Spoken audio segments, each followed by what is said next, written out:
आपली संस्कृती, आपले संस्कार सदा राहू दे आपल्या सोबत. भारताच्या महान ग्रंथांचे आणि काव्यांचे संपूर्ण संकलन. सबस्क्राईब करा तिलक. हा दृढ निश्चय कसा काय करता येईल? विश्वासाने. कोणावरच्या विश्वासाने? परमात्म्यावरच्या विश्वासाने, सत्यावरच्या विश्वासाने, तुझ्या धर्मावरच्या विश्वासाने. जेव्हा तुझा धर्म अर्थात तुझं कर्तव्य समजून घेशील, तेव्हा दृढ निश्चयी होऊन तुझ्या धर्मपथावर, तुझ्या कर्तव्य पथावर पुढे जाशील. मग तू सुख दुःख, हानी लाभ, जय पराजय इत्यादींना एकसारखंच समजून तुझ्या पथावरून ढळणार नाहीस.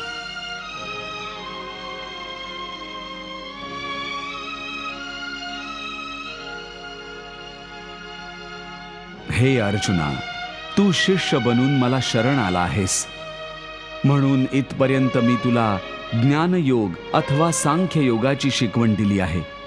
आता मी तुला कर्मयोगाच्या संदर्भात तो गूढ विधी सांगणार आहे, ज्या योगे तू कर्म करत राहून सुद्धा कर्माच्या बंधनातून मुक्त राहशील. अशा प्रकारे सुख दुःख, लाभ हानी, जय पराजय अथवा हार जीत सुद्धा एक समान समजून केवळ याच करता युद्ध कर, कारण या क्षणी युद्ध करणं तुझं कर्तव्य आहे. आणि जर या मानसिकतेने याला तुझा धर्म समजून युद्ध करशील, तर त्याचं तुला पातक देखील लागणार नाही. हे काय बोलतोयस तू केशव, की युद्ध करून देखील पाप नाही लागणार? युद्धात तर इतकी हिंसा होईल, लाखो प्राण्यांची हत्या होईल. मग मनुष्य त्याचा पाप लागण्यापासून कसा वाचेल?